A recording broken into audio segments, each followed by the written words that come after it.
ॐ ज्ञानतिमिरन्तस्य ज्ञानाञ्जनशलाकया चक्षुरुन्मिलितं येन तस्मै श्रीगुरुवे नमः।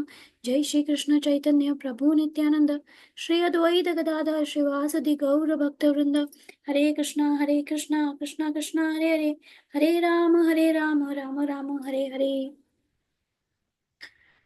तो हमने कल यहाँ तक पढ़ लिया था, यहाँ तक ये पढ़ा था कि श्री कृष्ण जो है, अभी हम लोग ये चैप्टर का नाम है टेकिंग टू कृष्ण कॉन्शियस। तो पहले के चैप्टर्स में हमने ये पढ़ा कि कृष्ण कौन है, कृष्ण को जाना, फिर कृष्ण की एनर्जीज को जाना, और अब कि हम कृष्ण कॉन्शियसनेस को, या हम कैसे कृष्ण भावनामृत हो सकते हैं। अब कृष्ण भावनामृत होने से पहले आपको दो बातें जाननी बहुत जरूरी है कि कृष्ण ही सब कुछ है, और दूसरा कि कृष्ण भावनामृत जो है वो भगवान से अलग नहीं है, वो इटर्नल है। क्यों कृष्ण भावनामृत ही होना है? क्योंकि Krishna is the supreme. Krishna जो है वो सुप्रीम है, इसीलिए कृष्ण भावनामृत होना है। When Krishna conscious is covered by any other consciousness, we experience our contaminated conditional life. अगर हम कृष्ण भावनामृत नहीं है तो हम कुछ और को करेंगे। कैसे क्या? हम लोग, हमारा कॉन्शियस कुछ ना तो कुछ तो रहेगा ही। ऐसा तो है नहीं कि कुछ नहीं रहेगा। अगर आप कृष्ण भावनामृत नहीं हो, अगर हर चीज में आप कृष्ण का नहीं देख रहे हो, तो आप हर चीज में क्या देखोगे? अच्छा, मेरा बेटा ऑफिस से आ गया क्या? अच्छा, मेरे को इसके लिए खाना बनाना है, मेरे को इसके लिए घर अच्छा अच्छा रखना है, मेरे को इसके लिए ये करना है, मेरे को बच्चों के लिए वो करना है, या हस्बैंड के लिए ये करना है। तो आपका क्या हो गया? अभी क्या कॉन्शियस हो गया कि आपका मटेरियल बॉडी से रिलेटेड जो आपके रिलेशन है, वो आपका पूरा कॉन्शियस हो गया, जो कि बुरा नहीं है या गलत नहीं है। लेकिन उसमें गलत ये है कि उसमें भगवान का इन्वॉल्वमेंट नहीं है। आपको वो भी रखना है। आपको किसी ने नहीं बोला कि आपको अपने बच्चे के लिए खाना नहीं बनाना है, या आपको आपके घर अच्छा नहीं रखना है। ये तो बोला ही नहीं है। आप, वो तो आपकी ड्यूटी है, वो तो आपको करना ही है। बस उसमें कृष्ण को जोड़ना है। और अगर आप कृष्ण को नहीं जोड़ते हैं तो आप एक कंटैमिनेटेड कंडीशनल लाइफ हो जाएगी। कंडीशन क्या हो जाएगी इसमें? इसमें कंडीशन क्या है कि जब तक ये बॉडी है तब तक वो रिलेशन है, और तब तक आप करोगे, ये कंडीशन हो गई। तो वो कंडीशनल लाइफ हो गई। सो तो हमको ये कंडीशनल लाइफ नहीं, एक मिनट।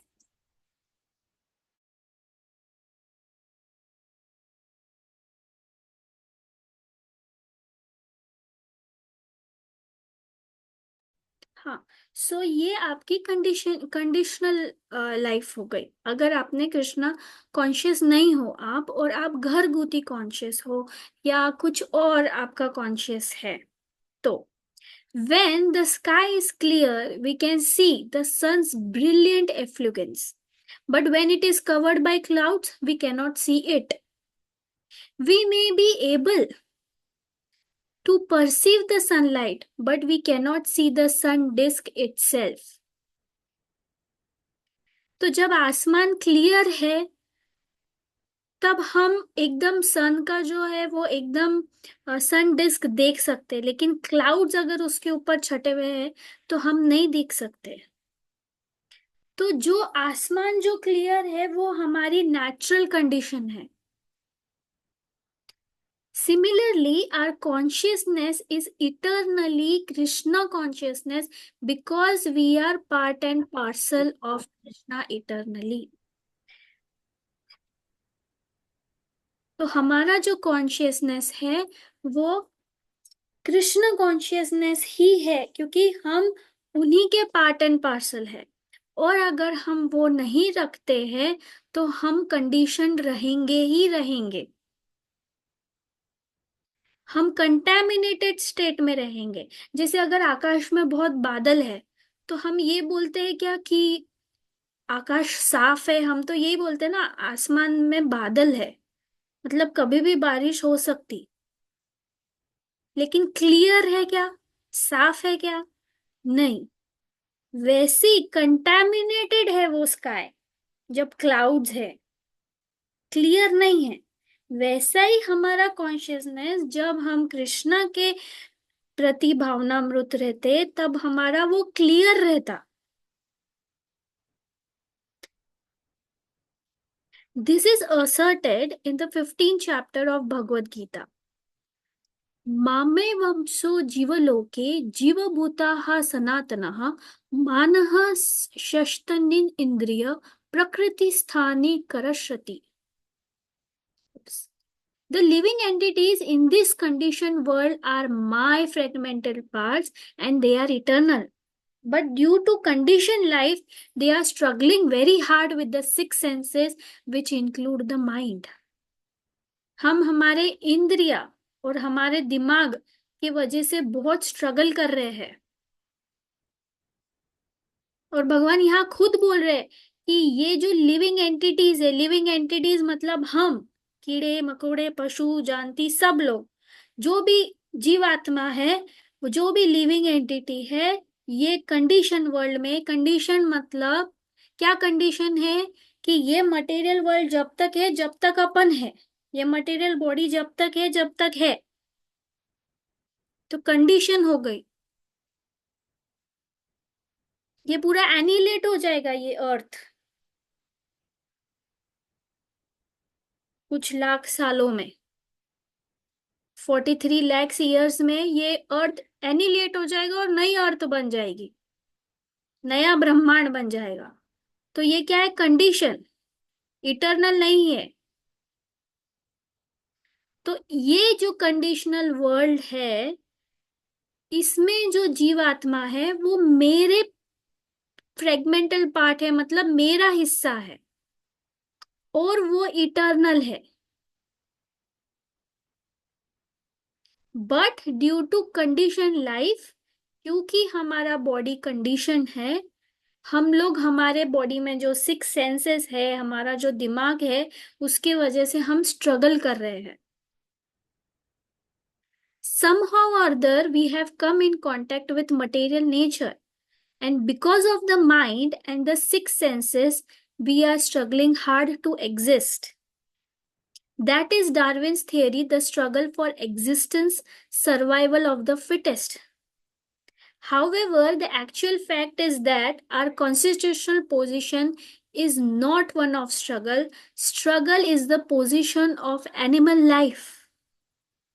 तो डार्विन की थ्योरी थी कि जो सबसे स्ट्रांग रहेगा वो सरवाइव करेगा। जैसे लायन है, वो दूसरे कमजोर एनिमल्स को खाएगा, वैसे ही ह्यूमन लाइफ के लिए है। लेकिन यहाँ पे बोला गया है वैदिक लिटरेचर में कि जो ये स्ट्रगल है वो एनिमल लाइफ के लिए है, ह्यूमन लाइफ के लिए स्ट्रगल नहीं है। Human life should be blissful and should have it's goal spiritual advancement. तो स्पिरिचुअल लाइफ, ह्यूमन लाइफ काय के लिए है? स्पिरिचुअल एडवांसमेंट के लिए है। तो हमारा गोल सिर्फ और सिर्फ स्पिरिचुअल एडवांसमेंट होना चाहिए। जैसे कि कल मैंने आपको हरिदास ठाकुर जी का ये बताया था कि वो दिन में से 22 आवर्स सिर्फ चैंटिंग करते थे और 2 घंटा सिर्फ रेस्ट करते थे, बाहर जाते थे, कुछ बेग करते थे, मतलब भिक्षा मांग के खाते थे, और कपड़े धोना जो भी है, 2 घंटा, 22 घंटा वो सिर्फ नाम जप करते थे। क्यों? क्योंकि उनको पता था कि ये मनुष्य जीवन मुझे बहुत मेहनत से मिला है। और ये मनुष्य जीवन को मैंने खोना नहीं है।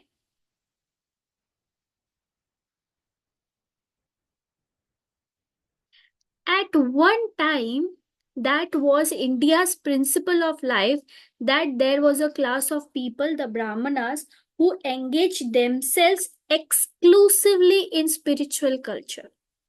तो पहले के जो ब्राह्मण्स थे वो सिर्फ स्पिरिचुअल का काम करते थे। इसीलिए हम ब्राह्मण को दान इसीलिए करते थे क्योंकि वो स्पिरिचुअल करते थे, तो उनकी स्पिरिचुअल में, उनकी भक्ति में रुकावट नहीं आए, इसीलिए हम लोग उनको दान करते थे, ताकि उनको काम करने की जरूरत ना पड़े, इसीलिए वो ब्राह्मण थे। अगर आप गुरुकुल में देखेंगे तो वहां पे छोटे छोटे बच्चों को भिक्षा मांगने जाना रहता है। एक एक्टिविटी रहती है गुरुकुल में, बोलते हैं भिक्षाम दी, क्योंकि हमारी बॉडी को लगता ही कितना खाने को। Although Brahminical cultural life is enunciated in the scriptures of India, it is not for Indians alone, but for all human beings. तो ये जो ब्राह्मण्स जो स्पिरिचुअल लाइफ जीते वो सिर्फ इंडियंस के लिए नहीं है, वो पूरे ह्यूमन सोसाइटी के लिए है, सबके लिए है। The Vedas were written for all mankind, but it is so happened that when the Vedas were written, what is now known as the Indian culture was the only one extant. At that time, the whole planet was called Bharatvarsh, after Emperor Bharat Maharaj, the son of Rishabdev. Rishabdev. Bharat Maharaj ruled the whole planet, but gradually the planet was divided up, so the dharma of Vedic culture should not simply be considered Indian or Hindu in a sectarian sense. तो ये बहुत पुरानी बात है, जब भारतवर्ष होता था, पूरा प्लैनेट अर्थ को, पूरे प्लैनेट को भारतवर्ष बोलते थे, सिर्फ इंडिया को नहीं। फिर ये धीरे धीरे धीरे सब डिवीजन होने लगे। तो बेसिकली जो ये धर्म है, ये जो वैदिक कल्चर है, वो सबके लिए है, पूरे ह्यूमन सोसाइटी के लिए है। Often the word dharma is translated to mean religion, but to conceive of dharma as a religion is to misconceive the word. धर्म का मतलब रिलीजन नहीं होता, धर्म मतलब हिंदू मुस्लिम ये नहीं होता। In general usage, the word religion refers to a particular type of faith. The word dharma does not. Dharma indicates the natural occupation of the living entity. For example, wherever there is fire, there is heat and light. So it may be said that heat and light are the dharma of fire. तो fire से क्या मिलता है? Heat और light. गुण तो धर्म जो जो भी वो ऑक्यूपेशन है आपका, वो आपका धर्म है। Fire cannot change its dharma. In the same way, liquidity in an intrinsic quality of water, and this quality cannot be changed. If it is, it can no longer be considered water. The dharma of the individual soul can never be changed, and that dharma is the occupational duty of rendering service unto Spirit, Supreme Lord. तो हमारे soul का धर्म क्या है? कि जो supreme Lord है कृष्णा, उनकी ड्यूटी, उनकी सर्विस करे, उनकी सेवा करे, ये हमारा धर्म है। अब हमारे दो टाइप के धर्म है, एक आत्मा से रिलेटेड धर्म है और एक बॉडी से रिलेटेड धर्म है। जैसे अब आप गृहस्थ है तो गृहस्थ का धर्म में है कि आपको आपकी फैमिली का टेक केयर करना है। वही धर्म में आपने कृष्ण को जोड़ दिया तो वो कृष्णा भावनामृत हो जाता और वो ऑटोमेटिकली भगवान की सेवा उसमें आ जाती।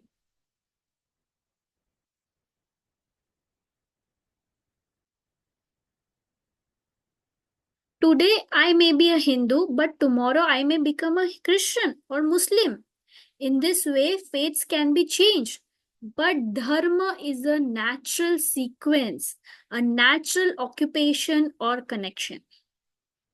तो आपका फेथ चेंज हो सकता कि हिंदू क्रिश्चियन मुस्लिम, आप कभी भी अपने आप को कन्वर्ट कर सकते हो, आप मुस्लिम हो सकते हो, आप क्रिश्चियन हो सकते हो, लेकिन एक जो नहीं बदलेगा वो है आपका धर्म, आपका जो सर्विस है, वो आपका ऑक्यूपेशन नहीं बदलेगा।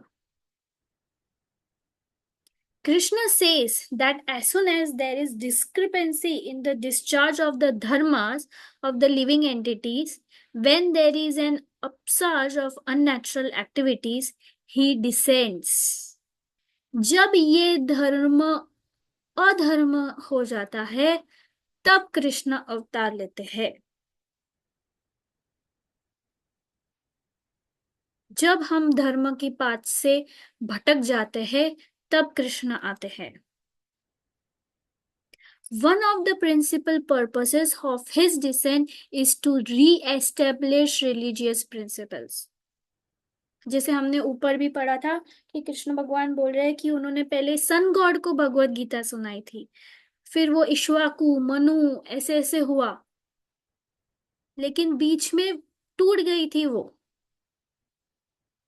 धर्म का टूट गया था, तो उन्हें वापस आना पड़ा और उन्होंने वापस भगवत गीता अर्जुन को बताई। तो क्यों आते भगवान? री एस्टेब्लिश द रिलीजियस प्रिंसिपल, वापस स्थापना करने के लिए रिलीजियस प्रिंसिपल्स को। मतलब ये जरूरी है हमारे लाइफ में, इसीलिए भगवान आ रहे हैं धर्म। अगर ये जरूरी नहीं होता तो जैसा चल रहा है वैसा तो चलता ही रहता, फिर दुख दुख दुख। The best system of religion is that which best trains us to surrender unto the supreme Lord.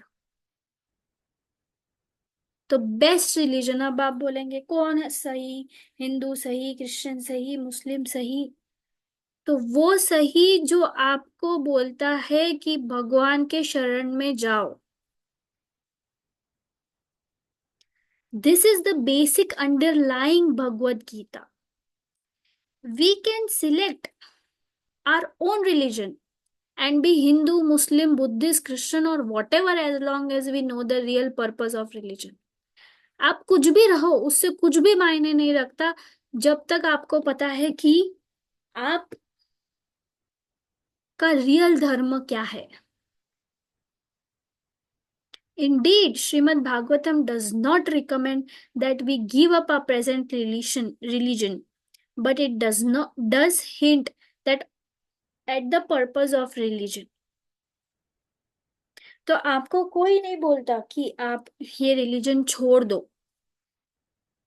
That purpose is love of Godhead, and that religion which teaches us how to love the Supreme Lord is the best religion.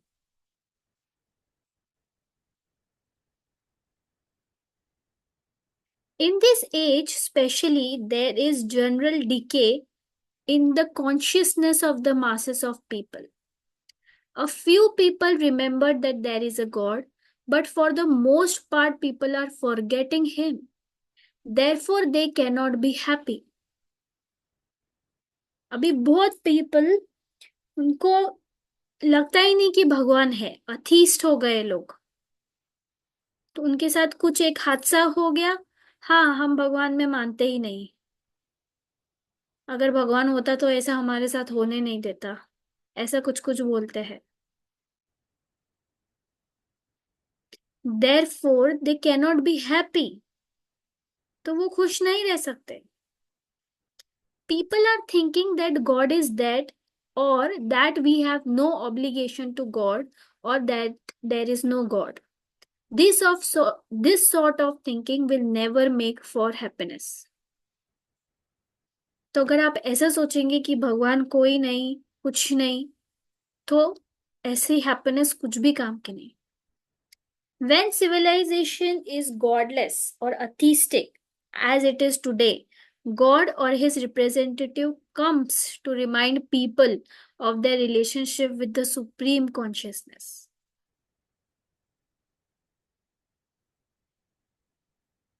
तो जब हम ऐसे godless और atheist हो जाते हैं, तब भगवान आते हैं या उनके रिप्रेजेंटेटिव आते हैं और हमें बताते हैं, जैसे कलयुग में चैतन्य महाप्रभु आए और हमें बताया। उन्होंने हमें नाम दे दिया, हरे कृष्ण महामंत्र दे दिया, नाम के रूप में हमें कृष्ण दे दिए। When Sanatan Goswami inquired from Lord Chaitanya, what am I? Why am I always in miserable condition? What is the position of all living entities? मैं कौन हूँ और मैं हमेशा ये लाचार परिस्थिति में क्यों हूँ, और मेरी क्या पोजीशन है? तब चैतन्य महाप्रभु बोलते हैं, Shri Chaitanya Mahaprabhu immediately answered that real identity is that of servant of God. We should not understand the word servant in the sense of materialist one. To become a servant of God is a great position. People are always trying to get some government post or some position in a reputed business firm because the service rendered in such positions earn great profits. तो ये हम लोगों को भगवान का servant बनना है। Servant बनना है मतलब जो अपने घर में जो जैसे कोई काम करता है, बाई या ऐसे, ये वैसा मटेरियलिस्ट सर्वेंट नहीं है। जैसे हम भी बोलते हैं मैं गवर्नमेंट सर्वेंट हूँ। अगर आप गवर्नमेंट जॉब कर रहे हैं तो आप क्या अपने आप को सर्वेंट बोलते, तो आपको बहुत, लेकिन आप तो वो शान से बोलते हो मैं एक गवर्नमेंट सर्वेंट हूँ, मैं एक गवर्नमेंट पोस्ट पे हूँ। क्यों? क्योंकि वो एक पोजीशन है जो आपको बहुत बेनिफिट्स दे रही है। आप जब गवर्नमेंट जॉब पे होते हैं आपको काफी फायदे होते हैं। जॉब स्टेबिलिटी रहती है, आपको रेम्यूनरेशंस मिलते हैं। अगर आप ज्यादा अच्छी फर्म में हो, बड़े फर्म में हो, जॉब कर रहे हो, तो आप शान से बोलते हो कि मैं यहाँ यहाँ जॉब कर रहा हूँ। लेकिन आखिर में तो हम एम्प्लॉय रहते हैं, हमको कभी भी निकाल दिया जा सकता है। फिर भी हम बोलते कि हाँ, मेरा इतना इतना सैलरी और मैं इतने अच्छी जगह काम कर रहा हूँ। क्यों? क्योंकि वो पोजीशन की एक वैल्यू है। वैसे ही भगवान का सर्वेंट होने की तो बाप रे कई गुना value. Although we are very anxious to get good positions in the government service, we do not stop to think of getting a position in God's service. God is the government of all governments. God's service is called dharma. This dharma may be described differently in different countries according to different culture and climatical conditions or situation, but in every religious scriptures obedience to God is instructed. तो हर religion के scripture में, चाहे आप Bible ले लो, कुरान ले लो, गुरु ग्रंथ ले लो, कुछ भी ले लो, सब ने यही बोला है कि भगवान जो बोल रहे हैं उसका वो इंस्ट्रक्शंस फॉलो करो। और कोई भी ग्रंथ में यही बोला है कि हम जो है, हम भगवान के दूत है या सन ऑफ, जैसे कृष्ण में जीसस बोले I am son of God. He is not saying I am God. सिर्फ एक ही ग्रंथ बोलती है, भगवत गीता, और सिर्फ कृष्ण भगवान ही बोल रहे हैं कि मैं भगवान हूं। मुस्लिम मतलब कुरान में भी ये नहीं बोला है कि भगवान है। वो भगवान है प्रॉफिट मोहम्मद। वो भी यही बोल रहे हैं कि मैं सर्वेंट हूँ।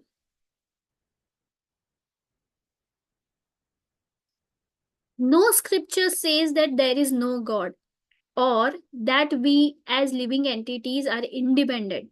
Not the Bible, the Quran, the Vedas, or even the Buddhist literatures. Generally, according to the Buddhist philosophy, there is no individual soul and no supreme soul. But actually, since Lord Buddha is accepted as Vedic literatures as an incarnation of God, by obeying Lord Buddha, one is actually following God. In the Srimad Bhagavatam, there is a list of incarnations, and Lord Buddha is accepted as one of them. Srimad Bhagavatam was compiled by Vyasadeva 5000 years ago, and Lord Buddha appeared about 2600 years ago. So, Srimad Bhagavatam actually foretold the event of his incarnation. तो हर religion हर ये बोलता है कि भगवान है, कोई ही नहीं बोलता कि भगवान नहीं है। बुद्धिस्ट लोग बोलते हैं, बुद्धिस्ट फिलोसॉफी है कि सोल नहीं है, लेकिन वो लॉर्ड बुद्धा में मानते हैं तो वो इनडायरेक्टली भगवान को मानते हैं, ऐसा बोला गया है। अब यहाँ पे, अब ये श्रीमद् भागवतम जो 18 कैंटो का, 18 बुक्स का जो पूरा सेट है, सॉरी 12 कैंटो का, तो उसमें सारे इनकारनेशंस है भगवान के।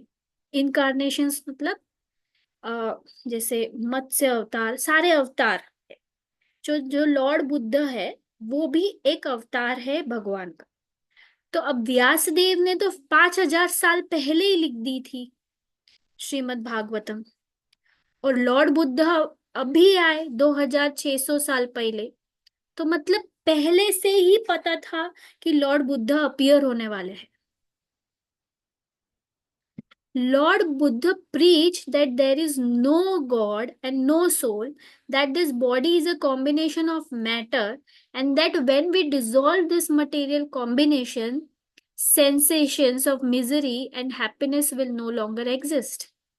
Then Shankaracharya appeared to preach that the external feature of Brahman, the body, is merely an illusion. In all religions, temple worship and acceptance of authority are present.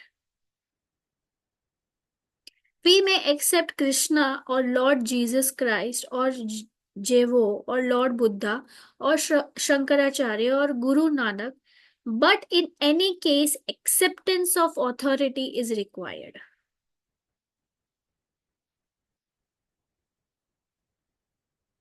तो acceptance of authority इसका मतलब क्या कि आपके ऊपर कोई है,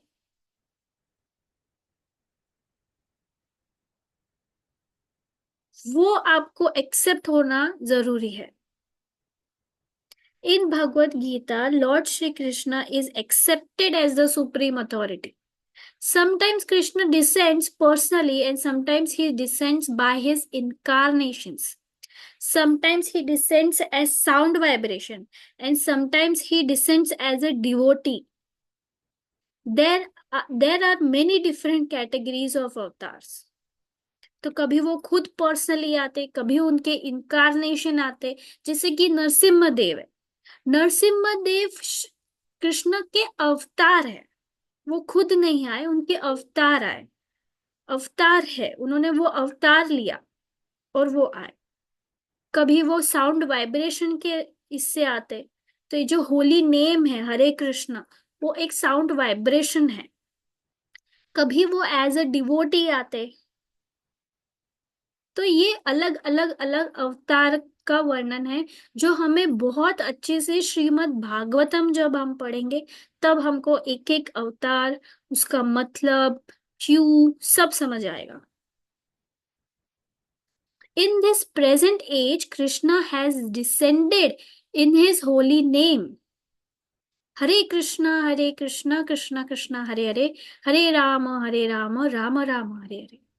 Lord Chaitanya Mahaprabhu also confirmed that in this age of Kali, Krishna has descended in the form of sound vibration. इसीलिए ये मंत्र का इतना जाप करने के लिए इसीलिए बोला है, क्योंकि ये कृष्ण से अलग नहीं है।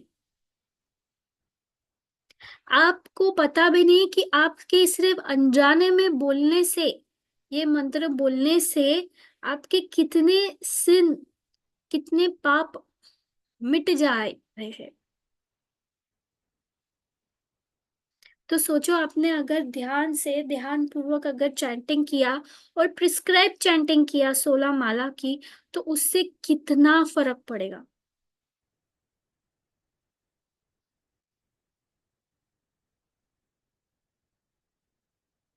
Therefore, sound is one of the forms which the Lord is one of the forms which the Lord takes. Therefore, it is stated that there is no difference between Krishna and his name. Today, people have forgotten their relationship with God. But this incarnation of Krishna in the form of his holy names, this chanting of Hare Krishna, will deliver all people of the world from their forgetfulness. तो हम जो अभी भगवान के साथ में relation भूल चुके हैं, और हमने अगर ये चैंटिंग किया, तो हमको जो ये याद नहीं आ रहा वो सब हम, मतलब वो हमारे लिए माफ हो जाएगा, हम ऊपर उठ जाएंगे उसके।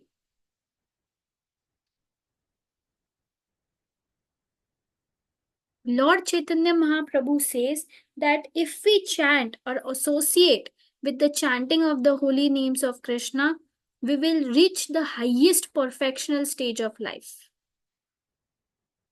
हम लोग हाईएस्ट स्टेज पे पहुंच जाएंगे, फिर उसके बाद आपको कुछ करने की जरूरत नहीं। आप सोचिए ना, अगर कोई इंसान 22 घंटे चैंटिंग कर रहा है, हमारे लिए तो अभी हम वो सोच भी नहीं सकते हैं। हमको तो नाम में रुचि ही नहीं है। हम एक राउंड भी कैसे तो कैसे चैंटिंग करते हैं। तो सोचो, 22 घंटे चैंटिंग, 3 लाख जप रोज के।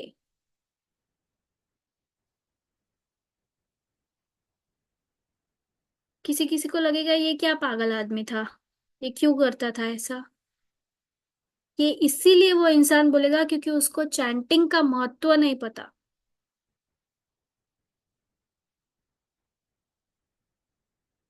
यहाँ पे क्लियरली बोला है कि कृष्ण और उनका नाम में कुछ भी अंतर नहीं है।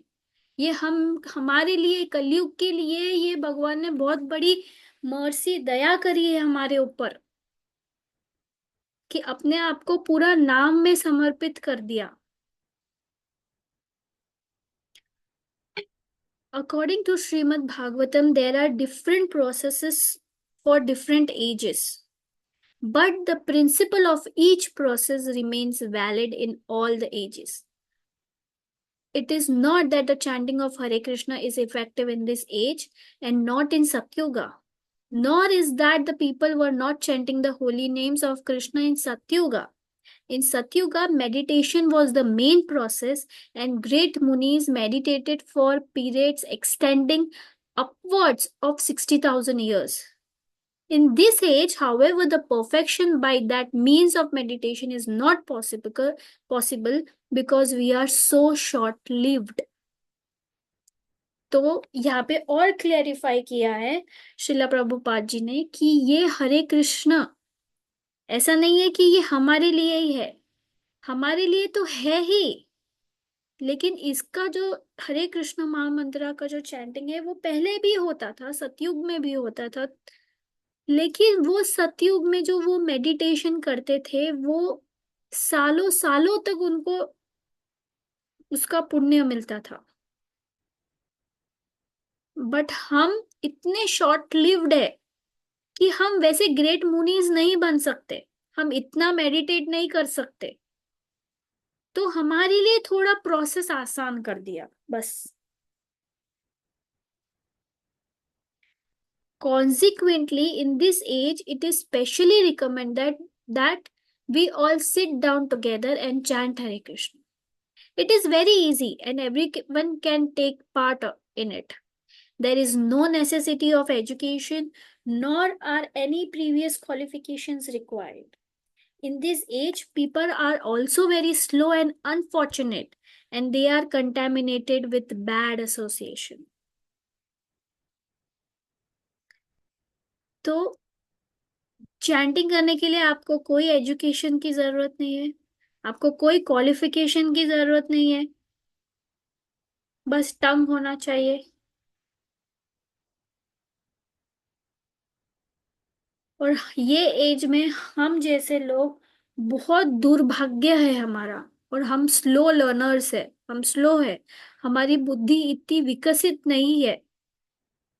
और सबसे बड़ा प्रॉब्लम, हम बैड एसोसिएशन में है। अब यहाँ पे बैड एसोसिएशन का मतलब कि अगर आप ऐसे लोगों के साथ में नहीं रहते जहां पे लोग कृष्ण भावनामृत हो या भगवान के बारे में बात कर रहे हैं, तो वो एक बैड एसोसिएशन बोला जाता है।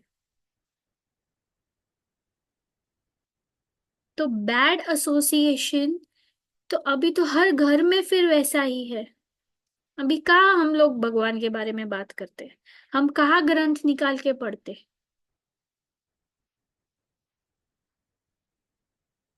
और अभी तो और भी हम चुगलियां करेंगे, गॉसिपिंग करेंगे, इसने ये बोला उसने वो बोला करेंगे,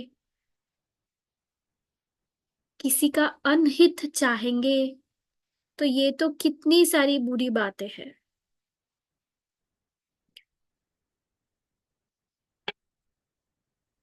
Chaitanya Mahaprabhu introduced the chanting of Hare Krishna, Krishna Krishna, Hare Hare, Hare Rama, Rama Rama, Hare Hare, as a great means of propaganda for spreading love of God. It is not that it is not it is recommended only for Kali Yuga. Actually, it is recommended for every age. There have always been many devotees who have chanted and reached perfection in all ages. That is the beauty of this Krishna conscious movement. It is not simply for one age or for one country or for one class of people. Hare Krishna can be chanted by any man in any special social position, in any country, in any age, for Krishna in the Supreme Lord of all people, in all social position, in all countries, in all ages. तो हरे कृष्णा सिर्फ एक युग के लिए नहीं है, वो हर युग के लिए है, हर क्लास के लिए है, हर कंट्री के लिए, सबके लिए। इनफैक्ट सिर्फ ह्यूमन बीइंग्स के लिए भी नहीं है। जब चैतन्य महाप्रभु जंगल से जाते थे, तो वो जो जो से हरे कृष्ण गाते थे, ताकि जो वहां की जो जीवात्मा है, जो जीव जंतु है, एनिमल्स है, वो उनका भी उद्धार हो सके।